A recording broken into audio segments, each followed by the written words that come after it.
நாட்டுக்கு நீ நல்லதை செய்ய, உனக்கு ஓட்டு போடும். சம்பாதிக்கிறதுக்காக ஆட்சிக்கு போ. தலைவர்களை மாத்த முடியாது, முயற்சி பண்ணா மக்களோட தலையெழுத்த மாத்த முடியும். ஓட்டு கேட்கறது மட்டும்தான். மனு கொடுத்திருக்கேன், மனு வாங்கி வச்சுக்கிட்டாங்க. வச்சுட்டு ஒண்ணு பத்தி சொல்லு. தட்டி கேட்க வேண்டிய பொதுஜனங்களை அப்படி பொத்திட்டு போறதுனாலதான் இந்த அரசியல்வாதி இந்த ஆட்ட ஆடுறாங்க. ஆனா ஆபத்து சம்பளம் கொடுக்கல. நாங்க கோயில்ல இருந்து பணம் நாங்க 1000 ஓட்டு போட்டு முடிஞ்சிச்சுன்னா அதோட சரி. அதுக்கு தாண்டாங்க யார் வந்து திரும்பி பாக்குறா? ஏழை பழங்கன்னா கோழைங்க நினைச்சிட்டியாக்கோ. முதியோர்களுக்கு எல்லாம் கொடுங்கன்னு சொல்லி சொன்னாங்க. எல்லாம் எழுதி கொடுத்தோம். வந்தது எவன் கொடுத்தான்? ஒரு பஸ் தான் நான் கூட சொல்றேன். 3 டைம் விட்டா போறோம். ஒரு பஸ் இல்ல, ஒரு பஸ் கூட கிடையாது. எப்படி போயிட்டு வரீங்க? இரியா ஸ்டாப்பிங் வந்து பஸ் ஏறும். ஒடுக்கப்பட்ட ஒரு சமுதாயத்தோட ஓலக்குரல் இந்த உலகத்துக்கே கேட்கணும். நடந்து வரும் ஊரிவனத்துக்கு பிறந்திட்ட சிவனடா, இவனுக்கு இனடா எவனடா, அவனுக்கு இல்லடா கடிவாளம் வரலாற்ற மாட்டிடும் வருங்கால் முந்தி செயல்லாம் இவன் இருப்ப நியாயம் தனி நியாயம் இவனால அடங்கும் அநியாயம். போறதுக்குள்ள ஊருக்கு எப்படியாவது வந்துடணும். வந்தாதான் போச்சு, இல்லன்னா இல்ல. ஒரு ஆட்சியில உட்காந்துருக்கேன்னா நான், என் குடும்பம், என்ன சுத்தி இருக்கிறவங்க, தாய புள்ள, அவங்க எல்லாம் வசதியா இருக்கணும். பாமர மக்கள் பாதிக்கப்படுது. அப்படி போயிட்டு இருக்கு. நாட்டுக்காக உழைச்சவங்க, தனக்குன்னு ஒரு ரூபா வேணான்னு உழைச்சவங்க எல்லாம் எவ்வளவோ பேரு. ஆனா என்னத்தை தூக்கிட்டு போனாங்க, இவன் மட்டும் சேர்த்து வச்சிருக்கான், அவன் என்னத்தை தூக்கிட்டு போறான். என்ன மாதிரி உள்ளவங்க எல்லாம் போய் சொன்னா பாத்துக்கலாம் போமா, சும்மா தொந்தரவு பண்ணிட்டு இருக்கேன். அப்படி தொந்தரவா போகுது. ஓட்டு போட்டாங்களே அப்படிங்கிற ஒரு உள்ளம் இல்ல. எல்லாரும் யாரு போனா, நான் கேள்வி கேட்டா பதில் சொல்லணும். நாட்டுக்கு நீ நல்லதை செய்ய, உனக்கு ஓட்டு போடுவான். சம்பாதிக்கிறதுக்காக ஆட்சிக்கு போவான்.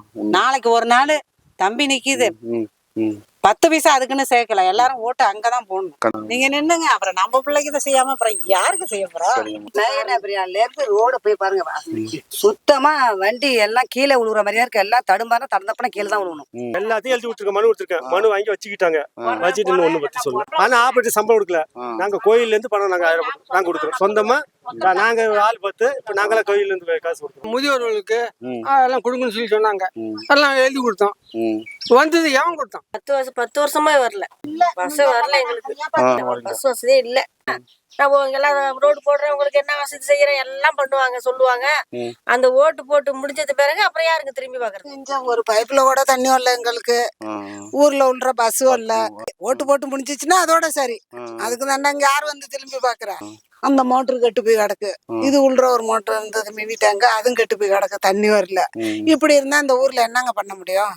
இந்த ஓட்டு போடுற கிட்னஸ்ல பாருங்க, வந்து ஒரு மாசம் எல்லாம் மெனமெனே வருவாங்க, எல்லாம் கேட்பாங்க. அது போட்டு முடிஞ்சு ஜெயிச்சு போயிடுறாங்களா, திருப்பி யாருமே திருப்பி பார்க்க மாட்டாங்க. ஓட்டு கேட்கறது மட்டும்தான். ஒரு பஸ் தான் நான் கூட சொல்றேன். 3 டைம் விட்டா போறோம். ஒரு பஸ் இல்ல, ஒரு பஸ் கூட கிடையாது. எப்படி போயிட்டு வரீங்க? இரியா ஸ்டாப்பிங் வந்து பஸ் ஏறும். பெரிய ஊர் தாங்க, பஸ் விடலையே. விடல. எவ்வளவு பேருக்கு நாங்க ஓட்டு போறோம்? வருஷம் 5 வருஷத்துக்கு ஒரு ஓட்டு தான் போடுறோம். மாத்திரம் கூட நான் நடந்தா போய் படுத்து விட்டு நடந்தா வந்தாங்க. லேடிஸ் எப்படி போவாங்க? மேபி கொஞ்சம் இருட்டி போச்சு, ஜிஹெச் போயிட்டு வரும்போது எப்படி வருவாங்க? நல்லா பஸ் வசதி கொஞ்சம் கம்மியா இருக்குங்க. போறது வரதுக்கு இருக்கிற வண்டி இருக்கு, இல்ல அப்படி இலைக்கிட்ட கொஞ்சம் சைக்கிள் தான் இருக்கு. ரொம்ப கஷ்டப்படுறாங்க. ஒரு அல்லாஜினுக்கு பஸ் வசதி தான் பிரச்சனையா இருக்குங்க. ரொம்ப கஷ்டமா இருக்கு. இங்கேருந்து போனா 20 ஸ்டாப் பஸ் ஏறணும். அது போய் ஒரு 2 மணி உட்காந்துருக்கணும். அந்த பஸ் தான் ஏறலாம்.